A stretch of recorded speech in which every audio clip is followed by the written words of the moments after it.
नमस्कार, साफ संदेश से मैं अनिल कौशिक। दोस्तों, हम पहुंचे हैं आज गौशाला धाम में।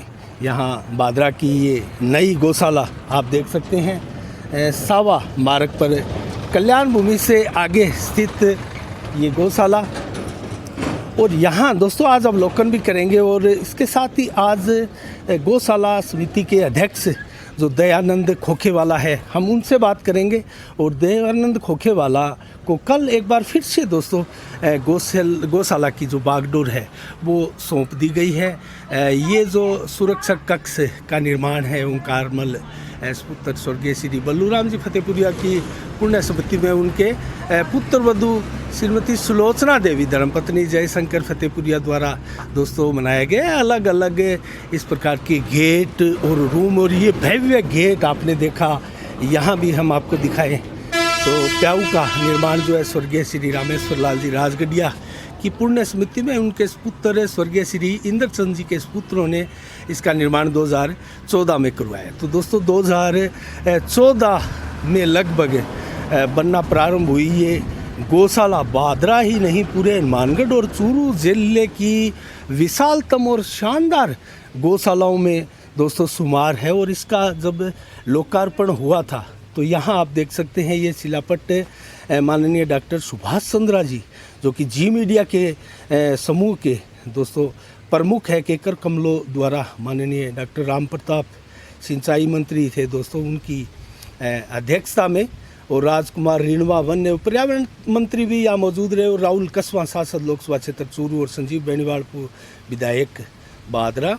और ये आप देख सकते हैं उनका 13 सितंबर 2015 को आयोजित किया गया था ये समारोह। आप देख सकते हैं अध्यक्ष दयानंद खोखेवाला, सचिव सुभाष चंद्र जोगीवाला और कोषाध्यक्ष नंद किशोर गोयनका। तो दोस्तों आप को दिखाने का यही उद्देश्य था कि इतनी शानदार संस्था संचालित हो रही है बादरा कस्बे में, और बहुत ही शानदार तरीके से इसको बनाया भी गया है। यहाँ एक एक चीज़ गौशाला में गोवंश के लिए जो सुविधाएं प्रदान की गई है दोस्तों, हम इसका अवलोकन करेंगे विस्तार से। और दयानंद जी खोखेवाला यहाँ हमें दिखाई दे रहे हैं। ये जो पार्क बना है इसके अंदर टहलते हुए उनसे बात करेंगे, शुरुआत करेंगे सिलसिला उनसे सारी चीज़ें आज जानेंगे। ये आप देख सकते हैं यहाँ कार्यालय भी बना है और छोटा सा एक पार्क भी निर्माण किया है। दयानंद खोखेवाला सामने खड़े हैं। नमस्कार दयानंद जी। नमस्कार। साफ संदेश भारत में आपका स्वागत है। आपका भी धन्यवाद। तो मैं आपसे शुरुआत करता हूँ सिलसिला बातों का। जो कल एक बैठक हुई थी गौशाला को लेकर, जो अध्यक्ष को लेकर, और आप तो काफ़ी वर्षों से इसका संचालन भी कर रहे हैं, तो एक बार पुनः आपको ये बागडोर सौंप दी गई क्योंकि आपकी जो धर्मपरायणता है, आपकी कर्तव्य निष्ठा है और आपने बहुत शानदार कार्य किया है, और वो ताकत है आपकी, संभवतः आपकी ताकत को सम्मान एक बार फिर से दे दिया गया है। बिल्कुल सही कहा आपने। बादरा की जनता ने पुनः इसकी चौकीदारी के लिए मुझे नियुक्त किया। हमारे गौशाला के अंदर करीब कल 250 पौने 300 सभी वर्ग के समाज के लोग एकत्रित हुए थे जी। हमारे अपने गौशाला के अंदर क्या, पहले तो 20-25 आदमियों की एक टीम हुआ करती थी जी। वो अध्यक्ष बनाते थे। तो अब 16 साल से मैंने एक सिस्टम बना लिया भी, जो 25-30 आदमी काम करने वाले व्यक्ति भी तो है ही है जी। लेकिन गांव का ओपिनियन भी आना चाहिए कि कौन क्या कर रहा है। तो मैंने बाजार के 250 पौने 300 व्यक्तियों को जो समाज के कार्य करते हैं, चाहे वो किसी क्षेत्र में काम करते हो, उन लोगों को बुलाया और बात रखी। मैंने 3 साल का लेखा जोखा भी पेश किया और फिर मैंने कहा भी चलो ये काम हुआ है, आप गांव के जो बैठे हो इतने 16 साल मैंने ये काम संभाला है आप लोगों के आशीर्वाद से, बादरा की जनता के आशीर्वाद से, और मैं आप सबका बहुत आभारी हूँ, बादरा की जनता का आभारी हूँ। और अब आप जब जिसको भी चाहो बना सकते हो, मैं आपके साथ हूँ। तो वहाँ प्राय नहीं 100% लोगों की यही सोच थी कि आप पुनः इस काम को संभालो। तो इसका रीज़न तो दयानंद जी मैं आपसे एक कहना चाहूँगा कि जिस प्रकार से आप लोगों की अंतिम यात्रा में भी शामिल होते हैं और बड़ा पुनीत कार्य आप लगातार वर्षों से अपने परिवार की देन भी है ये संचालित करते हैं, और आप गौसेवक भी बहुत शानदार गौसेवक हैं, और सुबह जल्दी उठकर गायों की सेवा करना, और 15-16 साल मुझे लगता है आपको हो गए देखते हुए गायों की सेवा करते हुए। तो सारी चीज़ें आपकी देखकर आपके मुकाबले में कहीं ना कोई इतना बड़ा गौ सेवक नहीं होगा, या ये भी होगा या आपके परिवार को ये सम्मान दिया गया होगा, आपको सम्मान दिया गया होगा, इसी को लेकर तो आपको बनाया गया है। तो इसमें आपको कितना आश्चर्य हुआ या कितना गौरवित आप महसूस करते हैं? देखो, वास्तव में मैंने कल भी कहा था ये बात कि मैं बहुत भाग्यशाली हूँ कि भादरा की जनता ने मेरे और मेरे परिवार पर इतना बड़ा विश्वास किया है। 16 साल से मैं आज गौशाला संभाल रहा हूँ। उससे पहले मेरे दादाजी कल्याण भूमि संभालते थे, और ये 4 दीवारी कल्याण भूमि की 1980 के अंदर मेरे दादाजी ने 100 किला ज़मीन करवाई थी। तो उस समय मेरे दादाजी पे लोग विश्वास करते थे, उसके बाद मेरे पे विश्वास कर रहे हैं। हम 54 साल पहले यहाँ आए थे, और आने के बाद हमें यह लग रहा है कि हमारा पूरा खानदान यहीं का रहने वाला है। हमें ऐसा नहीं लग रहा हम कोई बाहर से आए हुए और आए हुए। तो ये बात मैंने कही थी और बहुत अच्छा लग रहा है। ये जो काम हो रहा है ये भादरा की जनता की देन है। मैंने कल भी एक बात की थी, अगर जनता मेरे साथ नहीं होती तो मैं कभी का छोड़ के भाग जाता। आज जो ये पुण्य का काम मैं कर रहा हूँ, महान काम, इसमें महान जनता का रोल है, भादरा की महान जनता का। नहीं, आपने बहुत अच्छी बात बताई। अच्छा, इसी से जुड़ा हुआ मैं एक सवाल आपसे पूछना चाहूँगा। कितनी बड़ी चुनौती है दयानंद जी? आपसे पहले मुझे याद है जगदीश प्रसाद जी चचान साहब इस गौशालाओं को संभालते थे, और उसके बाद में जब से आपने बागडोर संभाली है, उसके बाद में निरंतर प्रोग्रेस करते हुए हमने देखा है 1 से 2 गौशाला भी हुई, और भी आपने बहुत सी ज़मीन लोग दान देने वालों की एक प्रकार से बाढ़ सी आई हुई है, इसकी कहीं कोई कमी नहीं है। तो कितनी बड़ी चुनौती है, और दान लेकर आना कितना बड़ा कार्य है, और किस प्रकार आप इसका संचालन करते हैं? कुछ थोड़ा खुलासा कीजिए इसके ऊपर। देखिए, दान है ना, दान है विश्वास का जी। कोई व्यक्ति कितनी मेहनत कर ले, कुछ भी कर ले, अगर उस पर जनता को विश्वास नहीं है, दान नहीं मिलेगा। आज भादरा की जनता, भादरा के प्रवासी या प्रवासी जो रहते हैं, उनको एक बहुत बड़ा विश्वास है कि हम जो पैसा दयानंद खोखेवाड़ को गौशाला में देंगे उसका 100% शुद्ध उपयोग होगा। ये मानसिकता दानदाता के मन में आनी बहुत ज़रूरी है। इस मानसिकता से अगर कोई संस्था जुड़ जाती है तो वो कभी फैल नहीं होती। नहीं, बहुत अच्छी बात आपने बताई। अच्छा, एक मैं अब अवलोकन भी कर देंगे। अब मैं आपसे निवेदन करूंगा, चलते रहें तो साथ में दर्शकों को गौशाला का अवलोकन भी करवा देते हैं, और कितना शानदार नज़ारा गौशाला का है। तो दयानंद जी, आपने जब ये गौशाला बनाई थी और ज़मीन यहाँ कल्याण भूमि से लेकर के इसको डेवलप करने की बात आपके दिमाग में आई हुई, तो किस प्रकार की योजनाएँ थी, कितनी चुनौती थी, और किस प्रकार से इतना भव्य रूप आपने जो आप दर्शकों गौशाला देख रहे हैं इसको आपने दिया? कुछ देखिए, मेरे बहुत बड़ी पीड़ा थी भादरा की गौशाला और उसके अंदर 500 गौवंश, इस बात की मुझे पीड़ा थी। मैं हमेशा कहता था भादरा की गौशाला में 3000 गौवंश होने चाहिए, लेकिन जगह चाहिए। मैं जगह के लिए प्रयासरत रहा, और मैं ये बड़ाई की बात नहीं कर रहा हूँ, मैंने आज तक गौशाला के लिए जो सोचा है, चाहे वो 1 रुपये का काम हो चाहे 1 करोड़ का, वो काम पूरा हुआ है। तो मैंने एक दिन गौशाला में बैठे बैठे हमारी टीम ने सोचा, अगर कल्याण भूमि से हमें ज़मीन मिल जाए तो इसके अंदर निर्माण कर दें। वो अगले दिन कार्रवाई शुरू हुई। महावीर जी लुहारीवाला, कृष्ण बलदेव शर्मा, बाज़ार के काफ़ी लोगों ने हमारा सहयोग किया। ये 10 किला ज़मीन हमें दिलाई, तो हमने तुरंत इसकी 4 दीवारी कर दी, और 3 साल के अंदर वेल कंप्लीट करके इसको चालू किया हमने।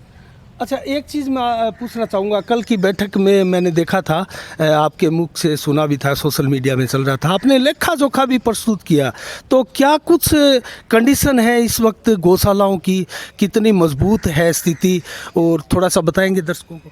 66 लाख रुपए हमारे पास बैंक बैलेंस है, और करीब 20 लाख रुपए का चारा हमारे पास अनाज भंडार पड़ा है। हाँ। अच्छा, तो लगभग कितना सालाना, अगर बात करें दयानंद जी, अगर आपको आंकड़े याद हो तो सालाना लगभग कितनी आमदनी हो जाती है, और कितना लगभग खर्चा लगता होगा?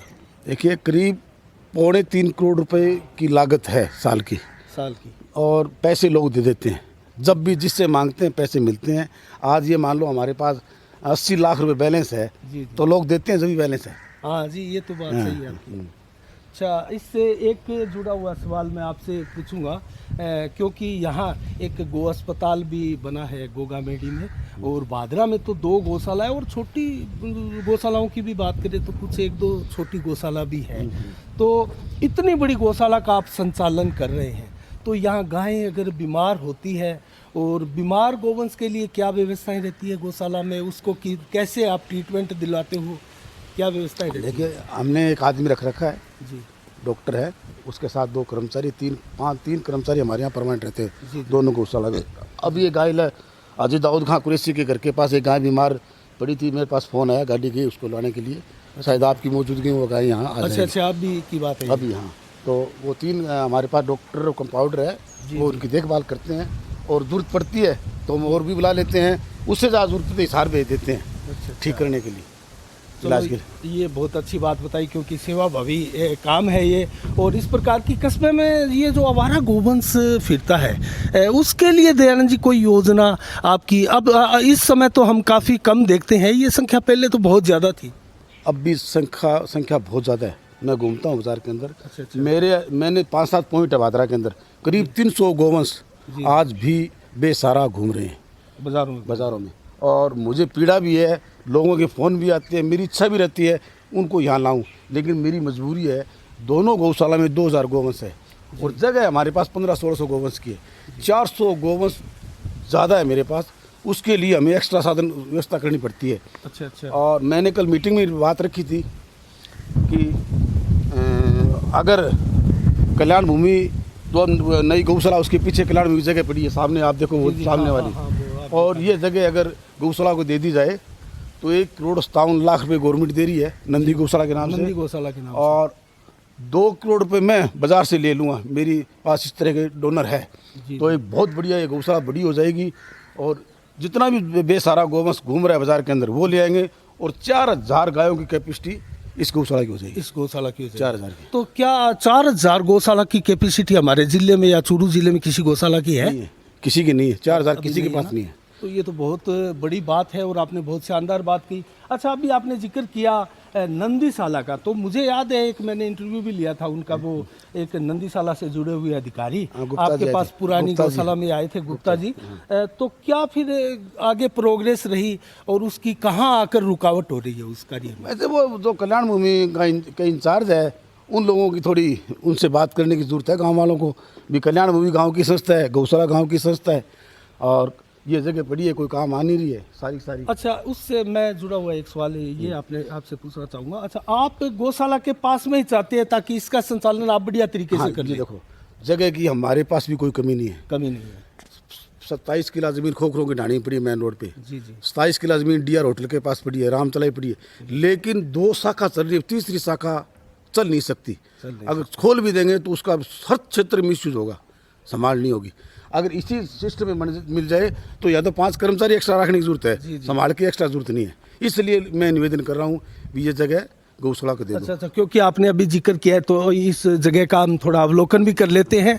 और दर्शकों, आप देख सकते हैं ये गौशाला की जो आपको वहाँ आगे तक दीवार दिखाई दे रही है, और ये जो आपको दीवार आगे तक दिखाई दे रही है उसके बैक साइड में खोखे वाले का कहना है कि बैक साइड में हम आपको दिखाएंगे, इसके ऊपर चढ़कर कि ये आप देख सकते हैं जगह जो आपको दिखाई दे रही है, ये कल्याण भूमि की सारी जगह है। तो इस कल्याण भूमि की जगह में जो है वो नंदीशाला की बात दयानंद जी द्वारा की जा रही है। तो इस सारी जगह में क्या नंदी गौशाला बन जाएगी? क्या गाम राम की बैठक में इसको किसी प्रकार से यहाँ गौशाला के अधीन किया जा सकता है? ये एकदम बहुत जंगल जैसा आप नज़ारा देख सकते हैं। ये कल्याण भूमि में ही है दोस्तों, और काफ़ी लंबा चौड़ा भूभाग ये है। तो इसके ऊपर भी बात करते हैं खोखेवाला से। आप तो ये कितने लगभग इसके पीछे ज़मीन है? ये ज़मीन करीब 20 किला ज़मीन है लास्ट तक। हाँ। अच्छा, तो इसमें अच्छा उनकी रिक्वायर्ड नंदी गौशाला की बनाने के लिए 20 किला ज़मीन की 20 किला ज़मीन वो मांगते हैं। तो ये पर्याप्त है फिर इसके लिए? खूब पर्याप्त है।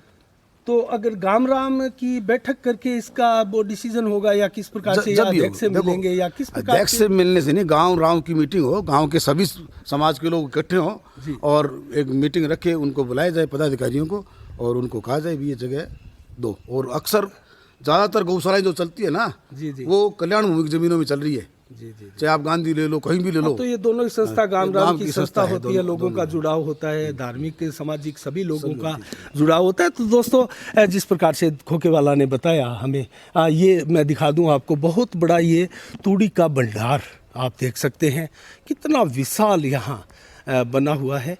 इसके ऊपर भी बात करते हैं। इसका निर्माण किसने करवाया है यहाँ? इसका निर्माण ये रामोतार जी फतेहपुरिया है ना।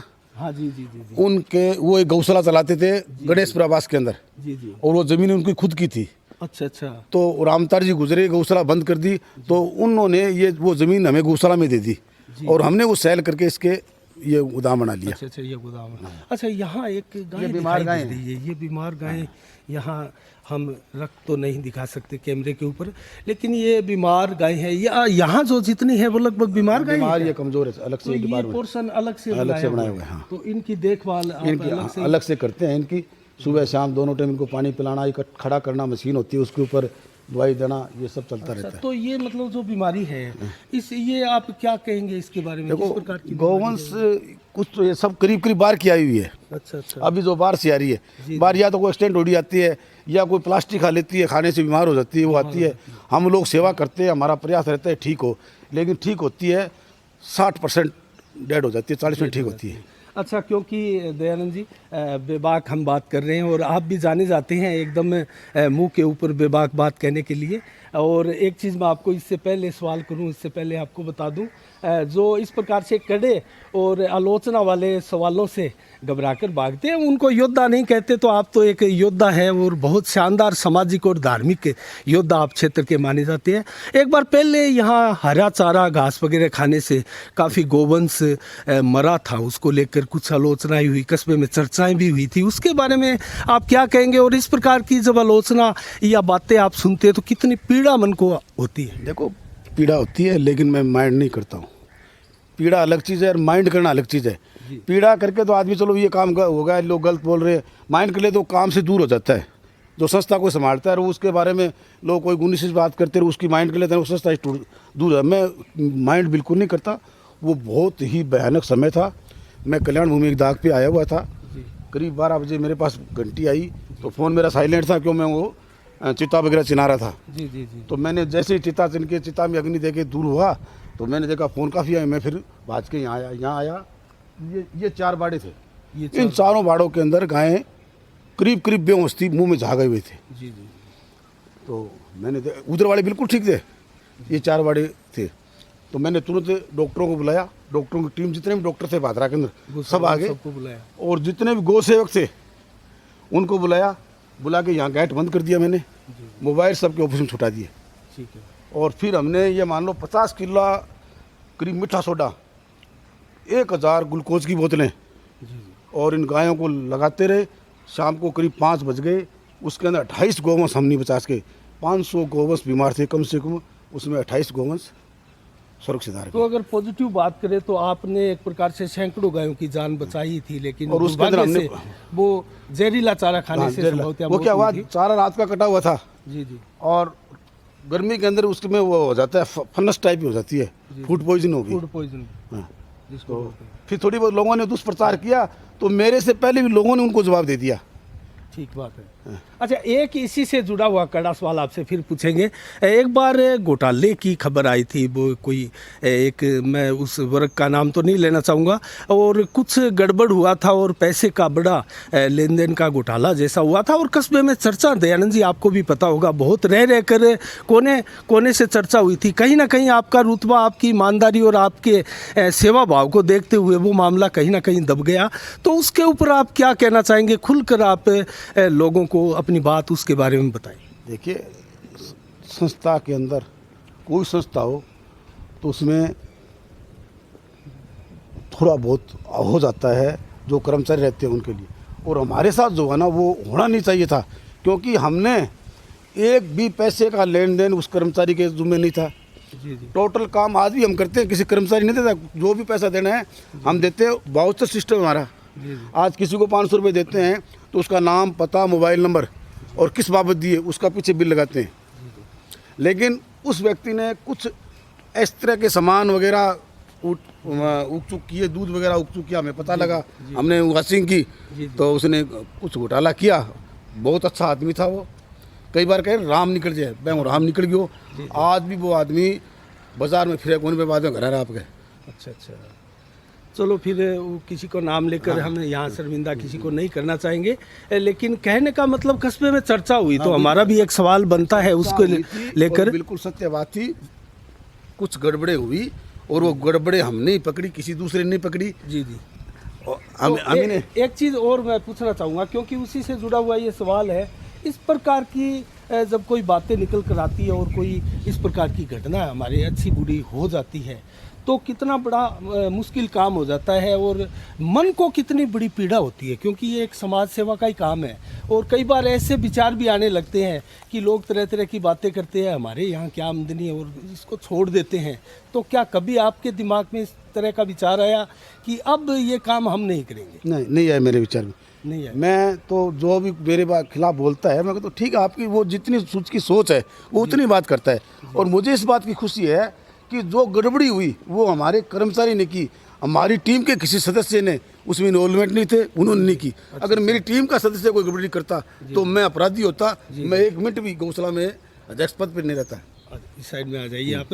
अब चलते हैं आगे और थोड़ा सा पैटर्न चेंज करते हैं सवालों का, क्योंकि गौशालाओं से संबंधित बातें तो हो गई और आपने 2 गौशालाओं का संचालन बहुत ही शानदार तरीके से किया है और आपने अपनी पूरी टीम के साथ किया है। तो दयानंद जी, एक तो मैं टीम के बारे में पूछना चाहूँगा, आपके साथ ऐसी कौन सी मजबूत टीम है जो इतना बड़ा और एक प्रकार से धार्मिकता की पराकाष्ठा है ये कार्य, तो इसमें कितनी बड़ी टीम है और किस किस का बढ़िया योगदान आप मानते हैं इसमें? देखिए 2000 के अंदर मेरे पास बाज़ार के युवा मेरे हम उम्र के अपने मेरे घर आए, बोले बाज़ार के अंदर बेसहारा गायें घूमती है, उनको हम दलिया खिलाएं जी, और आप बनो अध्यक्ष संस्था के।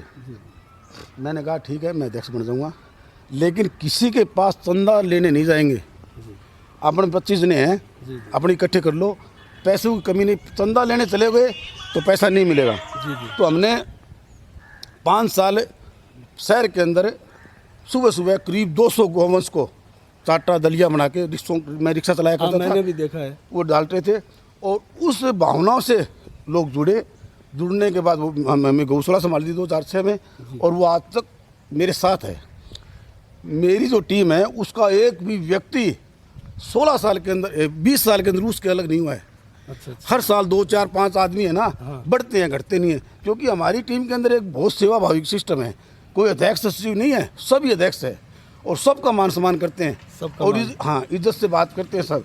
कभी आप हमारी गौशाला में सुबह पुरानी गौशाला में आओ चाय पीने के लिए, चाय बनाते हैं हम, जरूर। और इतनी मन से चाय बनाते हैं, वो चाय पी के इतनी संतुष्टि मिलती है जिसकी कोई सीमा नहीं है। अच्छा, दूध पर चाय पर बात आई तो मेरे एक सवाल दिमाग में आया है, और क्योंकि दूध बड़ी संख्या में लोग जो है बाज़ार के लोग हैं वो लेकर जाते हैं, उसकी क्या व्यवस्थाएं रहती है? कई बार हमने इस प्रकार से सुना है कि गौशाला के पदाधिकारी होते हैं और जो आपके चाहते हैं उन्हीं लोगों को दूध दिया जाता है। बिल्कुल, महीने में 20 दिन मैं दूध नहीं लाता हूँ, डेयरी से लाता हूँ। अच्छा। जो दूध बचता है तो मैं लेके आता हूँ, हमारे मित्र लेके आते हैं, दूध लेके नहीं आते। अच्छा। हम सुबह चाय बनाते हैं, वो भी पैसे दे लेते हैं, कूपन सिस्टम है, 1.5 किलो दूध लेते हैं सुबह हम, चाय चीनी हमारे ले जाते हैं, गौशाला का पानी नहीं पीते हम। अच्छा दयानंद जी, अभी आपने दूध की हम बात कर रहे थे, तो क्या किस भाव तो दूध मिलता है और कितना लगभग होता है, और उससे जो आमदनी आती है उसका कितना बड़ा क्या योगदान रहता है गौशाला में? गौशाला के अंदर 40 रुपये किलो दूध दे रहे हैं जी। पहले 37 था, अभी पिछले मंथ है ना 40 की है। और कूपन का सिस्टम होता है हमारे, 1200 रुपये का एक कूपन देते हैं हम, उसके अंदर 60 पर्ची होती है, आधी किलो दूध की एक पर्ची होती है, 30 किलो दूध होगी 1200 रुपये। 1 किलो किसी को दूध लेना है तो 2 पर्ची लाता है, तो 4 किलो लेना है वो तो 8 पर्ची लेके आता है, और करीब 50-55 लाख रुपए का साल का दूध सेल करते हैं। अच्छा, इतना सही। हाँ, चलो आगे ये हमें दिखाई दे रहा है शव कक्ष बन रहा है, तो ये क्या नव निर्माण है और किसने ये बनाया, किस प्रकार की व्यवस्था ये आए थे?